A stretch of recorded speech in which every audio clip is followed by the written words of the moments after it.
오늘 우리에게 주시는 하나님의 말씀은 구약 성경 시편 90편 1절로 4절, 11절로 17절 말씀입니다. 시편 90편 1절로 4절, 11절로 17절 말씀입니다. 이 주님의 말씀을 봉독할 때 다 함께 살아계신 하나님의 음성을 들으실 수 있기를 바랍니다. 주여, 주는 대대에 우리의 거처가 되셨나이다.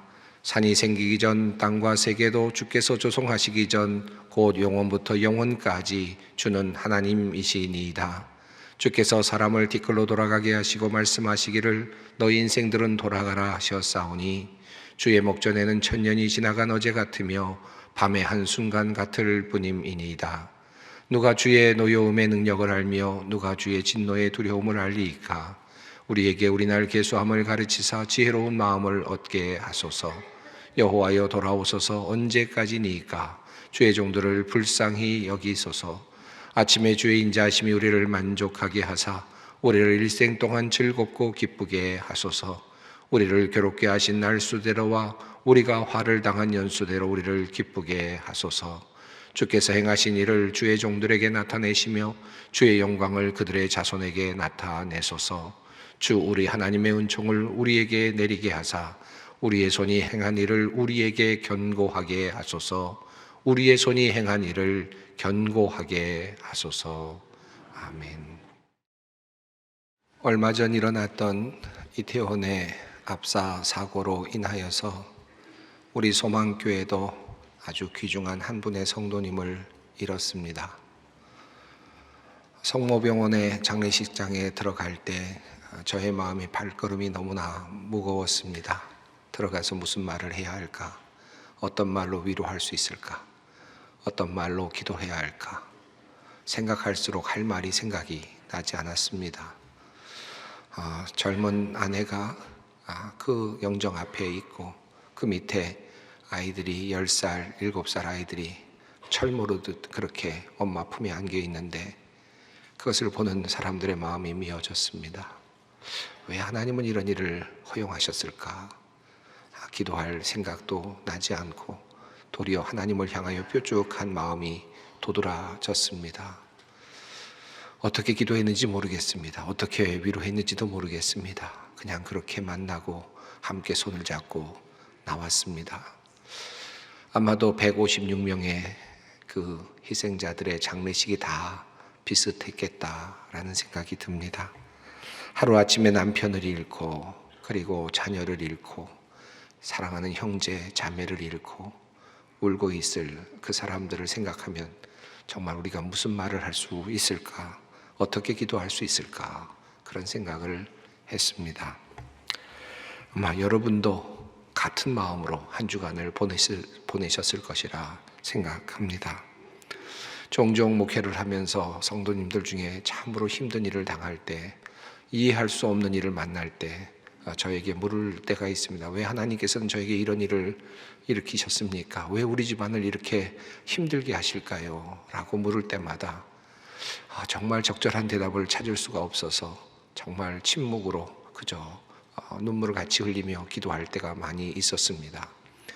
저는 그런 면에서 참 하나님께 종종 불평을 합니다. 하나님, 저 목회하기 싫어요 라는 불평을 할 때가 많은데 당회를 잘 이끌지 못하고 힘들어서라기보다는 또 귀찮게 하는 성도들이 있어서라기보다는 또는 뭔가 내가 큰 비전을 가지고 마음대로 목회하지 못해서가 아니라 정말 어렵고 힘든 그런 사람들, 병들고 또 힘들게 고통당하는 분들을 볼 때마다 과연 내가 무슨 일을 할 수 있는가 그런 생각을 하게 될 때마다 정말 목회하기가 힘들다라는 그런 생각을 하곤 합니다.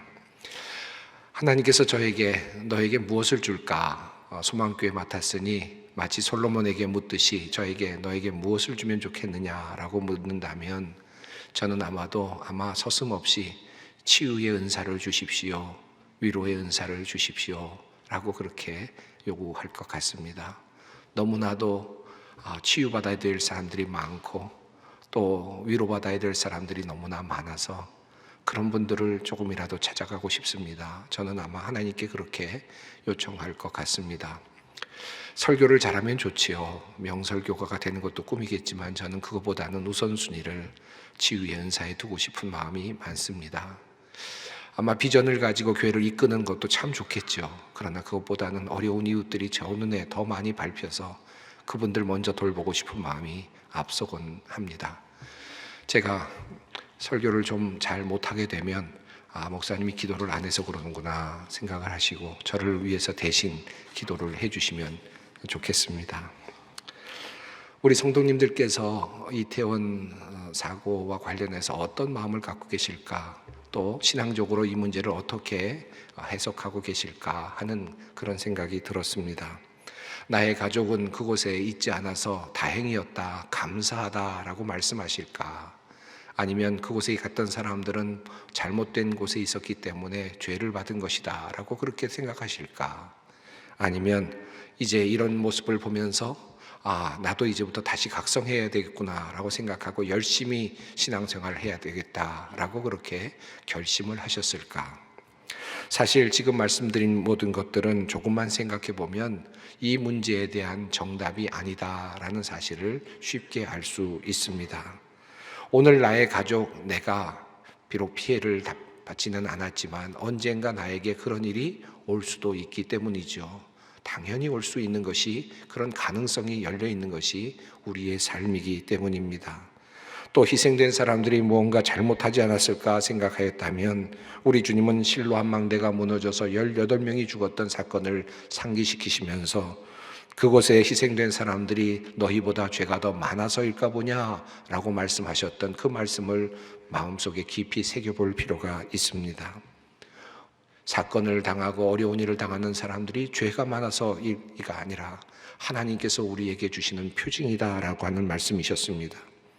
또 우리가 살다 보면 예수를 잘 믿고 신앙생활을 잘 하던 분들 중에서 참으로 어렵고 힘든 시간들을 보내는 분들을 많이 보게 됩니다. 예수를 그렇게 잘 믿었는데 병이 오고, 예수를 잘 따르고 신앙생활 잘했는데 어려움을 당하는 분들이 상당히 많이 있습니다. 그러니 이런 것들을 보면서 이런 상황들을 생각해 보며 이태원에서 일어난 사건이 그와 같은 그런 방식으로 위로받을 수 없음을 우리는 확실하게 알 수 있습니다. 그렇다면 이태원에서의 그러한 사고와 같은 그런 재난과 고통 속에서 우리는 무엇을 생각해야 할까? 어떤 신앙적 관점을 가져야 할까? 오늘 여러분과 함께 그 이야기를 함께 나누고 싶습니다. 오늘 본문 말씀은 시편 90편 말씀입니다. 기도의 형태로 되어 있는 탄원입니다. 시편 말씀이죠. 저는 이 말씀, 이 기도를 읽을 때마다 제 마음이 뭉클해지고 마치 저의 기도처럼 느껴질 때가 참 많습니다. 마음이 가는 시편입니다. 이 기도 탄원 시편은 소제목이 붙어 있는데 이렇게 되어 있습니다.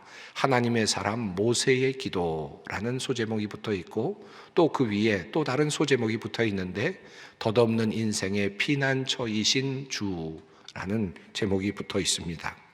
시편에서 유일하게 모세의 기도라는 제목으로 붙여져 있는 그러한 시편이기도 합니다. 본문 속에는 마치 인생 전체를 꿰뚫고 있는 듯한 한 지혜자 모세의 모습이 잘 나타나고 있습니다. 모세의 인생을 생각하면서, 모세의 삶을 생각하면서 이 시편을 읽는다면 또 다른 감동과 또 다른 의미가 있습니다. 이런 상상을 해봅니다. 모세가 마지막 모압 평야에서 약속의 땅에 들어갈 이스라엘 백성들을 모아놓고 긴 신명기의 설교를 하였습니다. 그리고 나서 여호수아에게 모든 권한을 이양합니다. 그리고 느보산에서 이제 이스라엘 백성들을 환송하고 그 자신이 홀로 남습니다. 자신의 인생을 정리하면서 하나님께 그는 이제 기도하기 시작합니다. 바로 그 기도의 탄원시가 오늘 본문 말씀인 시편 90편이 아닐까, 저는 이런 상상을 하며 이 본문을 읽곤 합니다.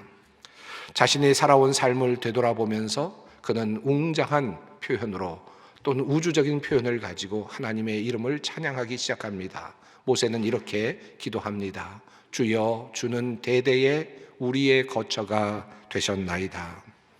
모세는 제일 먼저 하나님을 향하여서 우리의 거처가 되시는, 그리고 대대의 거처가 되시는 하나님이라고 표현을 합니다. 즉 모세만의 하나님이 아니라 자신의 아버지의 하나님이시기도 했고 할아버지의 하나님이시기도 했고 야곱의 하나님이시기도 했고 이삭의 하나님이시기도 했고 아브라함의 하나님이시기도 했던 바로 그 하나님을 부르고 있습니다. 선조들이 끊임없이 만났던 하나님, 우리의 선조들을 끊임없이 역사 속에서 삶 속에서 만나주셨던 하나님, 그 하나님을 부릅니다. 이 말의 뜻이 무엇이겠습니까? 그가 지금 찬양하며 기도하고 있는 하나님은 홀로 계시는 하나님, 고립되어 계시는 하나님, 스스로 만족해서 스스로 고립되어 계시는 하나님이 아니라 인간과 끊임없이 관계를 맺고 계시는 하나님, 인간과 끊임없이 관계를 맺으셔서 나의 아버지와도 관계를 맺으시고 나와도 관계를 맺고 계시는 하나님, 바로 그 하나님을 고백하고 있는 것이죠. 자, 그리고 그 하나님이 어떤 분이신가? 그분의 속성이 어떤 분이신가? 그는 이렇게 고백합니다. 산이 생기기 전 땅과 세계도 주께서 조성하시기 전 곧 영원부터 영원까지 주는 하나님이시니이다. 모세는 그 하나님, 대대로 우리의 거처가 되신 그 하나님은 영원하신 하나님이시다라고 고백합니다. 산이 생기기 전, 그리고 땅이 생기기 전에 이미 계셨고, 그리고 영원히 계시는 하나님, 그분을 찬양합니다. 이렇게 하나님의 위대함과 영원하심을 고백한 후에 이어서 모세는 인간의 현실을 이렇게 묘사하며 고백합니다. 주께서 사람을 티끌로 돌아가게 하시고 말씀하시기를 너희 인생들은 돌아가라 하셨사오니 주의 목전에는 천년이 지나간 어제 같으며 밤의 한순간 같을 뿐임이니이다. 영원하신 하나님에 비하여 인간은 참으로 미약합니다. 그는 결국 티끌로 돌아가는 존재입니다.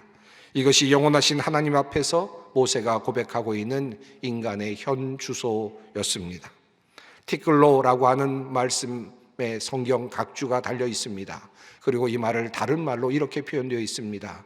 파멸로라는 말입니다. 모두가 다 가능한 번역이라는 뜻입니다. 모세는 인생을 돌아보면서 인생은 결국 티끌로 돌아가는 존재임을 확인합니다. 그리고 결국은 파멸로 치닫고 있는 존재임을 다시 한번 확인합니다. 모세의 인생을 한번 돌아봅니다. 위대한 지도자였지만 그의 인생은 힘들고 어려운 일들로 가득 차 있었습니다. 태어나면서부터 그는 죽을 위기 가운데 태어났고 어머니에게 버려져서 나일강에 띄워졌던 그런 운명이었습니다.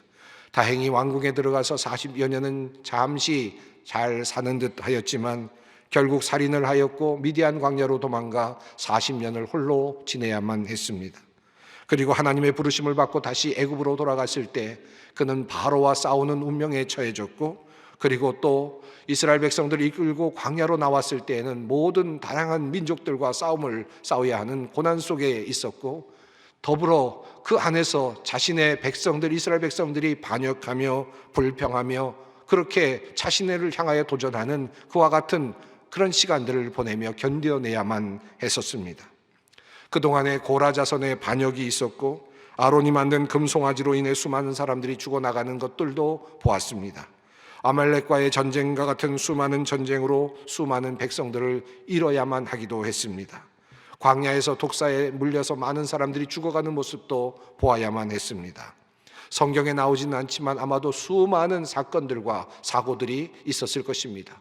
많은 사람들이 죽어나가는 모습을 모세는 계속해서 보아왔을 것입니다.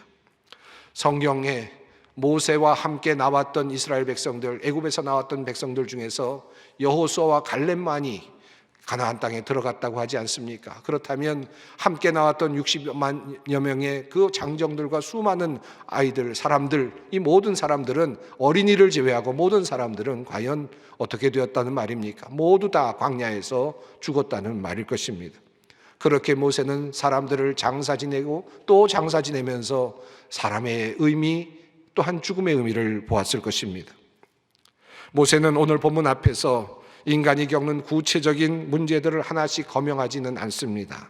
도리어 인간의 총체적인 현실을 하나님 앞에서 솔직히 인정합니다. 질병이나 전쟁이나 기근이나 억울한 사고와 같은 것들은, 이 모든 것들은 티끌로 돌아가는 인생이라고 하는 인간의 총체적인 비참함에 그저 휩쓸려 갈 뿐입니다. 가려 있을 뿐입니다. 티끌로 돌아가는 인간, 파멸로 치닫는 인간, 이것이 바로 모세가 본 종국적, 종말적 인간의 모습이요, 인간의 현실입니다. 모세는 이러한 인간의 현실을 조금 다른 표현들로 이렇게 표현하기 시작합니다. 주께서 그들을 홍수처럼 쓸어 가시나이다. 그들은 잠깐 자는 것 같으며 아침에 돋는 풀 같으니이다. 좋은 아침에, 푸른 아침에 꽃이 피어 자라다가 저녁에는 시들어 마르나이다 고백합니다. 인간의 모습은 마치 홍수에 쓸려 내려가는 듯 그렇게 죽음에 쓸려 나가는 모습을 모세는 기억합니다. 아마도 모세는 이 말을 하면서 홍해에 떠 있었던 애국 군대들의 시신들을 떠올렸을지도 모릅니다. 그 죽음들을 떠올렸을지도 모릅니다. 그들은 왜 애굽의 군대가 되어서 그곳까지 왔으며 홍해에 수장되어서 그렇게 무참하게 죽음을 당해야만 했을까요? 아마도 모세는 그것을 생각했을지 모릅니다. 오늘도 러시아와 우크라이나의 전쟁에서 수많은 이들이 죽어가고 있습니다. 징집을 피해서 도망간 청년들도 있지만 많은 사람들이 명분 없는 전쟁에서 허무하게 지금도 죽어가고 있습니다. 이들의 죽음은 어떻게 해석해야 할까요? 그저 애국이라는 말로 덮을 수 있는 것이겠습니까? 이렇게 죽어나가는 사람들이 얼마나 많이 있습니까? 그나마 평범하게 살아가는 사람들도 있습니다. 그저 자신이 살아가는 인생 속에서 전쟁도 경험하지 아니하고 병도 경험하지 아니하고 그렇게 안전하게 살았다, 나는 잘 살았다라고 생각하는 사람들이 있죠. 그러나 그들은 아마도 인생의 말미에서 나의 인생이 이렇게 하루아침에 날아갔는가라는 고백을 하지 않을 수 없을 것입니다. 어느새 벌써 여기까지 와 있는가라는 고백을 하겠죠. 정말 놀라울 뿐입니다. 아침에 풀이 나는 것 같았는데 벌써 저녁이 되었고 나의 몸과 나의 모든 것들은 다 시들어 말라 버려지고 있습니다. 이것이 바로 우리의 인생길입니다. 수없이 티끌처럼 사라진 수많은 사람들, 그들 중에는 또 다른 부류의 사람들도 있습니다. 모세는 이렇게 고백합니다.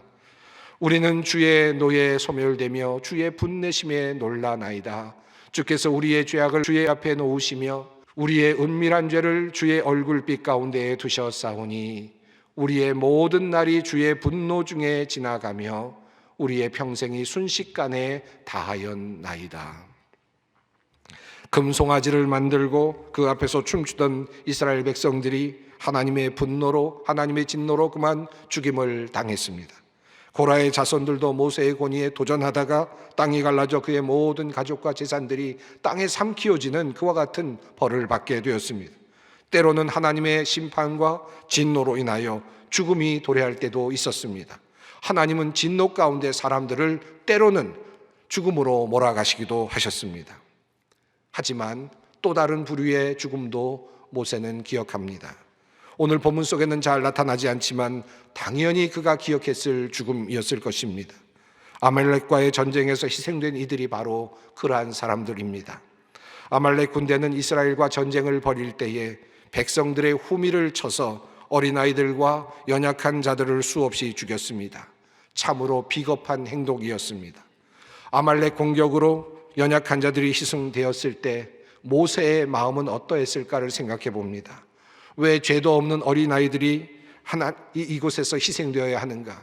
하나님은 애굽에서 이런 사람들을 어린아이들까지 모두 나오게 하셨는데 이렇게 나오게 해서 결국은 아말렉의 비참한 칼에 비참하게 죽어야만 했다는 말인가?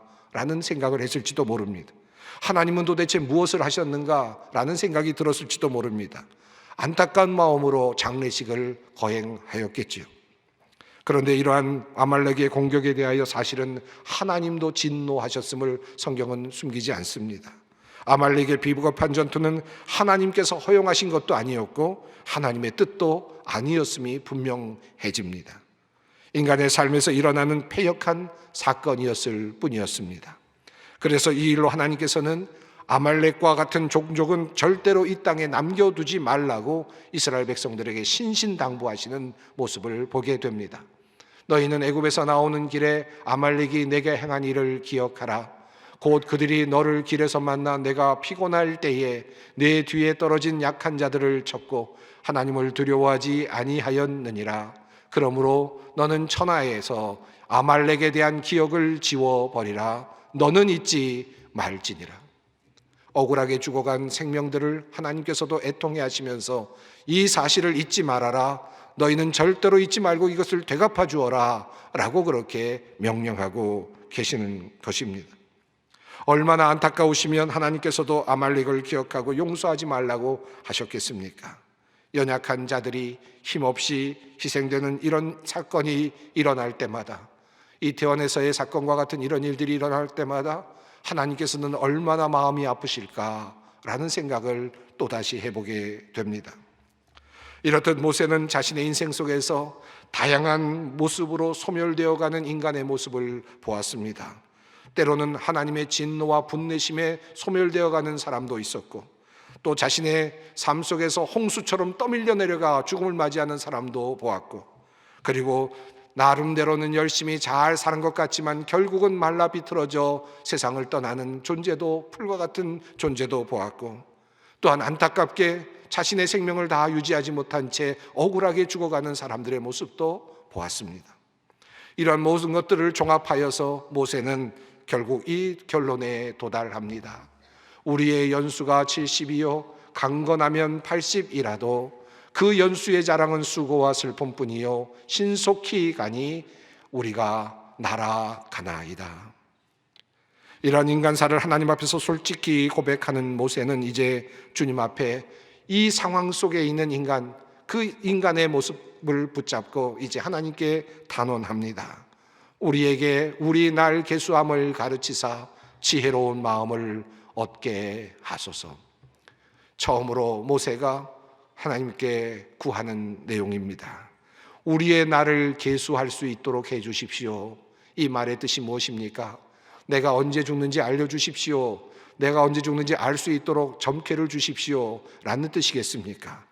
지금 여기서 말하는 그 내용은 우리가 어느 날 죽을지는 알지 못하지만 인생의 덧없음, 인생의 허무함을 우리로 하여금 진실로 알게 해 주십시오 라고 하는 뜻입니다.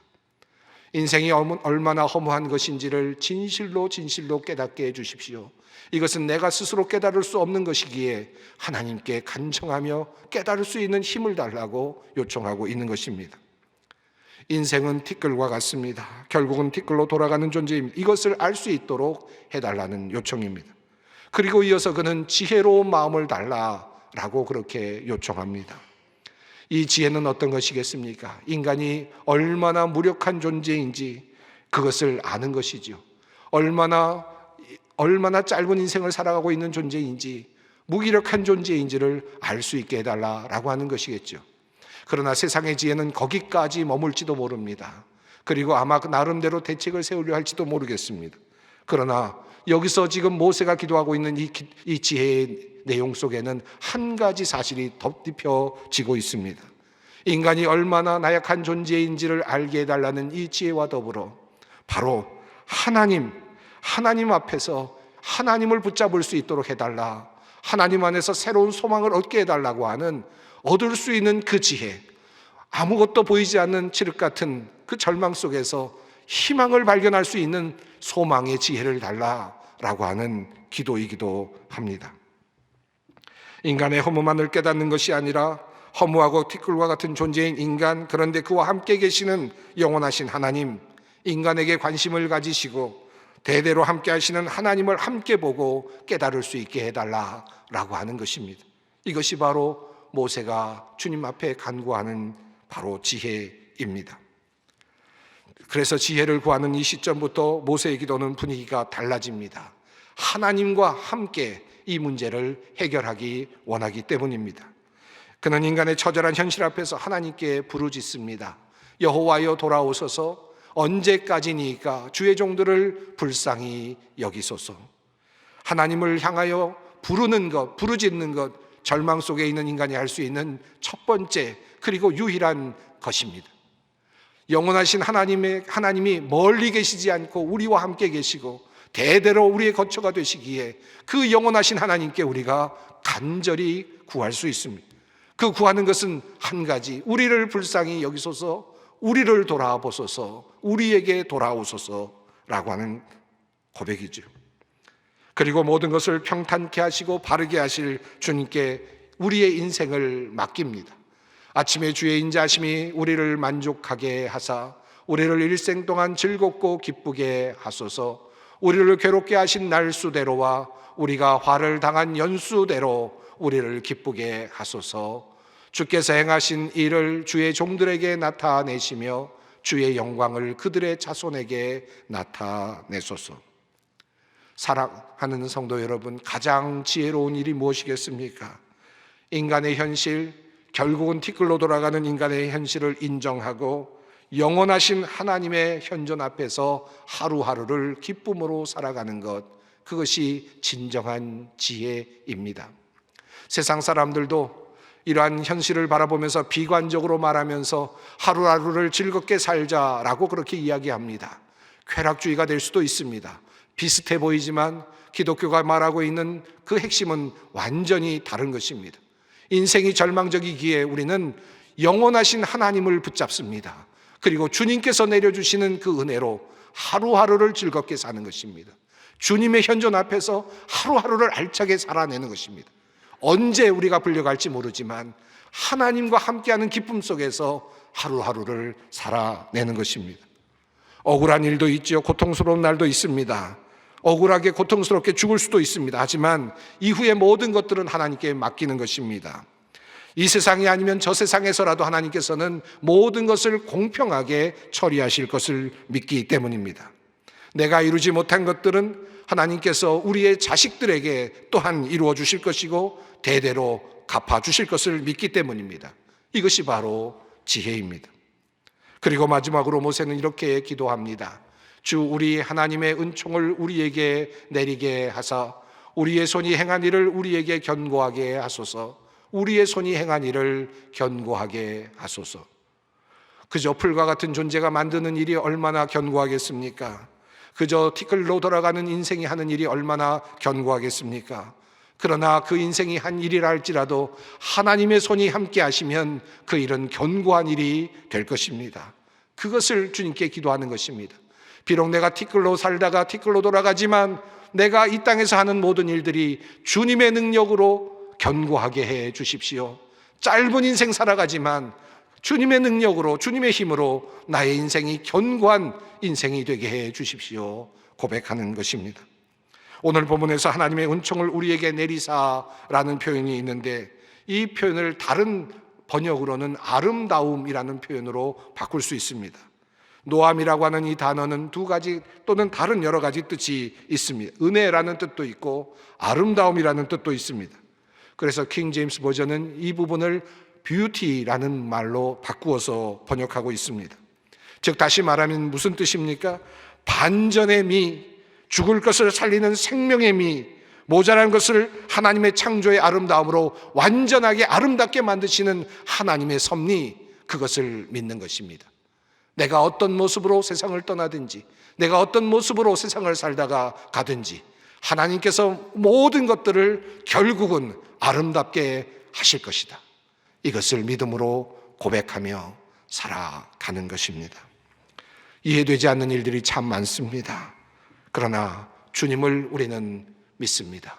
내 옆에 영원하신 하나님이 함께 계십니다. 그분의 손을 붙잡고 함께 가는 길, 우리가 살아야 할 삶의 길입니다. 함께 기도하겠습니다. 사랑의 하나님, 참으로 받아들이기 어려운 고난과 죽음 앞에서 영원하신 하나님, 나를 사랑하시는 하나님을 봅니다. 주님께 손을 내밀어 주님 손 붙잡게 하여 주시옵소서. 영혼과 잇대어 유한한 티끌이 영원함에 이르게 하여 주시옵소서. 모든 것을 마침내 정의롭게 이루실 하나님을 기대하며 오늘도 믿음 안에서 평안을 누리게 하옵소서. 예수님의 이름으로 기도드립니다. 아멘.